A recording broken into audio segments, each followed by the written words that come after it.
समुदाय के धार्मिक स्थल को लेकर अब थाईलैंड और कंबोडिया की जंग भीषण होती जा रही है। अब तक इस जंग में 40 से ज्यादा लोगों की मौत हो चुकी है। ये आंकड़े थाईलैंड के सरकारी अधिकारियों ने जारी किए हैं और थाईलैंड के अधिकारियों ने बताया कि हमले की वजह से 1.25 लाख लोगों का पलायन हो चुका है। इस हमले में थाईलैंड F-16 लड़ाकू विमानों से कंबोडिया को निशाना बना रहा है, तो कंबोडिया का भी जोरदार पलटवार जारी है। इस बीच बड़ी खबर भी आप तक पहुंचा दी, जहां थाईलैंड और कंबोडिया के बीच जंग जो है वो तेज हो गई है। थाईलैंड बॉर्डर पर जोरदार धमाके सुनाई दिए हैं और चोइंग में धमाके लगातार सुनाई दे रहे हैं। रह रहकर कंबोडिया में रॉकेट से भीषण हमले किए जा रहे हैं और कंबोडिया की सेना ने मोर्टार दागे हैं। ये बड़ी खबर है जिस बीच निकलकर सामने आ रही है। थाईलैंड और कंबोडिया में जंग जो है वो भीषण होती नजर आ रही है। दोनों ओर से हमले किए जा रहे हैं। जहां कंबोडिया से रॉकेट से भीषण हमले किए जा रहे हैं, तो साथ ही साथ कंबोडिया की जो सेना है, कंबोडिया की जो सेना है वो भी मोर्टार दाग रही है। थाईलैंड बॉर्डर पर जोरदार धमाके हुए हैं, ये बड़ी खबर है। चोइंग में सुनाई दे रहे हैं धमाके, तो चोइंग बॉर्डर के पास धमाके जो हैं वो सुनाई दे रहे हैं। कंबोडिया की सेना ने मोर्टार दागे हैं। इस बीच हमारे सहयोगी आदित्य वधामन जुड़ गए, हम रुख करेंगे अपडेट्स के लिए। आदित्य, अगर बात थाईलैंड और कंबोडिया की इस जंग को लेकर करें तो क्या स्थिति इस वक्त देखने को मिल रही है? क्या दोनों देशों के बीच कोई बातचीत हुई? जी अभिषेक, सबसे पहले तो देखें, जो इंडियन एम्बेसी जो है थाईलैंड, उसने भारतीय नागरिकों के लिए ट्रैवल एडवाइजरी जारी कर दी है कि वो थाईलैंड और कंबोडिया की तरफ ना जाएं, क्योंकि ये दोनों एक ही मेजर जो है आसियान देश हैं।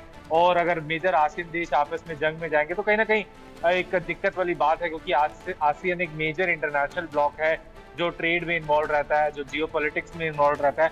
और अगर भारतीयों की माने तो काफी भारतीय जो है थाईलैंड रिक्रिएशनल पर्पसेस के लिए घूमने जाते हैं। भारी मात्रा में वहाँ का टूरिज्म भारत पे डिपेंड करता है। वहाँ भारतीयों के लिए वीजा ऑन अराइवल है थाईलैंड में। तो कहीं ना कहीं स्थिति जो है बहुत ज्यादा, भारत भी इस स्थिति को बहुत नजदीकों से देख रहा है, क्योंकि थाईलैंड एक काफी भारत का एक बहुत बड़ा ट्रेडिंग पार्टनर भी है। और दूसरी तरफ टूरिज्म की भी अगर हम बात करें तो टूरिज्म भी एसेंशियल है। तो अगर अभी हम माने तो ये बॉर्डर की जो प्रॉब्लम है दोनों थाईलैंड और कंबोडिया में चल रही है, बॉर्डर के लेकर यही लड़ाई चल रही है, दोनों का विवाद है। एक अगर हम माने तो एक शिव मंदिर के पीछे भी ये विवाद चल रहा है, क्योंकि कहीं ना कहीं कंबोडिया ने एक मैप जारी, एक चाइना कुछ टाइम पहले एक मैप जारी हुआ था जिसमें ये मंदिर जो है कंबोडिया में दिखाया गया, लेकिन थाईलैंड उसको पूरी तरह नहीं मानता। तो कहीं ना कहीं दोनों ही ये बातें हैं और अब देखने वाली बात होगी कि कब तक ये युद्ध दोनों देशों में चलता है। अभिषेक, बिल्कुल आदित्य, जाहिर तौर पर ये देखने वाली बात होगी कब तक इन दोनों देशों के बीच युद्ध चलता है। आदित्य, आप बने रहे मेरे साथ। इस बीच एक और बड़ी खबर निकलकर सामने आ रही है, इसका रुख कर लेते हैं, जहां थाईलैंड कंबोडिया की दूसरे दिन भी जंग जो है वो देखने को मिली। दोनों तरफ से भीषण हमले किए जा रहे हैं। कंबोडिया पर थाईलैंड के भीषण हमले देखने को मिले हैं और थाईलैंड मिसाइल से हमले कर रहा है और थाई सेना BM-21 से हमले कर रही है। BM-21 मिसाइल का इस्तेमाल जो है वो किया जा रहा है। ये बड़ी खबर है जो निकलकर सामने आ रही है। हमारे सहयोगी आदित्य हमारे साथ जुड़े हैं, उनका रुख करेंगे सीधे। आदित्य, अगर हमलों को लेकर बात की जाए, दूसरे दिन भी लगातार दोनों देशों की तरफ से हमले जारी हैं और जिस तरीके से हमले होते नजर आ रहे हैं, ये देख के साफ तौर पर लगता है कि ये जंग जो है वो 1-2 दिन में रुकने वाली तो नहीं है, क्योंकि मिसाइलों से हमले दोनों देश एक दूसरे पर कर रहे हैं। जी बिल्कुल अभिषेक, अभी ये युद्ध जो है लंबा चलने की पूरी कगार पे है, क्योंकि दोनों ही तरफ से थाईलैंड ने भी F-16 विमानों से कंबोडिया पे अटैक करा है, वही कंबोडिया भी जो है लॉन्ग रेंज मिसाइल्स कर रहा है थाईलैंड पे।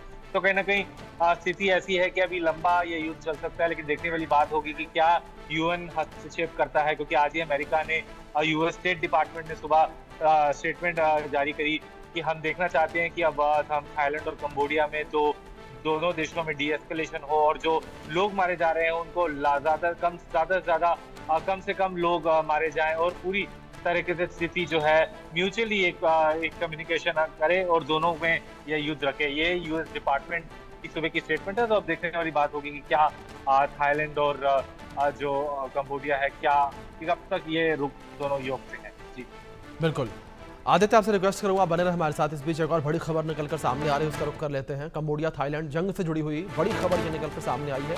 कंबोडिया के साथ चीन खड़ा है। चीन की मदद के बिना कंबोडिया जंग नहीं छेड़ सकता।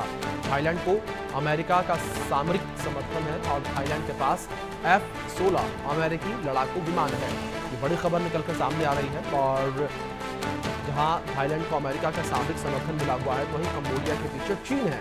ये एक बड़ी खबर निकलकर सामने आई है। हमारे सहयोगी आदित्य विधावन लगातार हमारे साथ बने हैं, सीधे उनका रुख करेंगे। आदित्य, जिस तरीके से ये बड़ी खबर निकलकर सामने आई कि कंबोडिया का समर्थन चीन कर रहा है और वहीं दूसरी ओर सामरिक समर्थन थाईलैंड को भी अमेरिका का मिला हुआ है।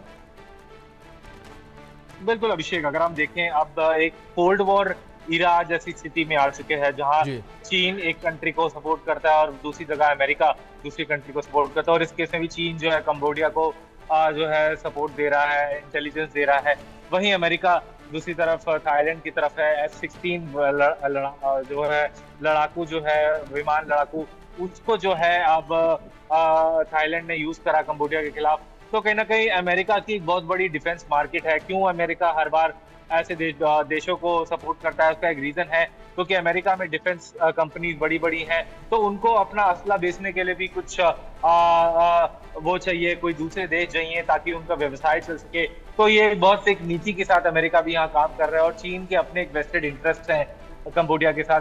तो अब हम देखने वाली बात होगी, क्या चीन और अमेरिका दोनों कंबोडिया और थाईलैंड को ये युद्ध रोकने को कहेंगे या और एस्केलेशन अभी होगा, ये देखने की बात है। जी बिल्कुल आदित्य, जाहिर तौर पर अब देखने की बात होगी किस तरीके से युद्ध आगे चलकर नया मोड़ लेता है। लेकिन आदित्य, की गौर करने की बात यहाँ पर यह भी है कि दो छोटे देश जो हैं वो आमने सामने लड़ाई तो जरूर लड़ रहे हैं, लेकिन इनके पीछे दो महाशक्तियां हैं। ऐसे में क्या ये माना जाए कि ये लड़ाई कहीं ना कहीं इनडायरेक्टली अमेरिका वर्सेस चीन की है? देखिए, ये एक बहुत ही कोल्ड वॉर इरा, जैसे कि हमने बात करी, कोल्ड वॉर इरा की स्थिति है। एक तरफ क्या है, अमेरिका पूरी कोशिश कर रहा है कि China economically in financial terms जो है चीन अमेरिका के करीब ना पहुंच सके। क्योंकि अगर हम पूरी दोनों अमेरिकन और चीनी इकोनॉमी को देखें तो दोनों में ज्यादा फर्क नहीं रह गया है। चीन की ग्रोथ जो है 8 से 10% से ग्रो कर रहा है चीन हर साल। तो कहीं ना कहीं जो चीन की जो ग्रोथ है उससे अमेरिका चाह रहा है, ये अमेरिका की कहीं ना कहीं नीति है कि चीन को किसी तरीके से डायरेक्टली या इनडायरेक्टली युद्ध में उलझाए ताकि वो स्पेंडिंग करे। और अगर युद्ध में स्पेंडिंग करेगा चीन तो जो है उसकी कहीं ना कहीं इकोनॉमी नीचे करने की एक अमेरिका की पूरी एक रणनीति है कि किसी तरीके से चीन को जो है इकोनॉमिकली वीकन करना की तरफ वो देख रहा है और तभी टैरिफ की भी बात कर रहा है। तो साफ तौर पे जाहिर सी बात है, ये अब जो है इशू जो है चाहे चीन और अमेरिका की राइवलरी का, ये अब पूरे एक वर्ल्ड स्टेज पे नजर आता है।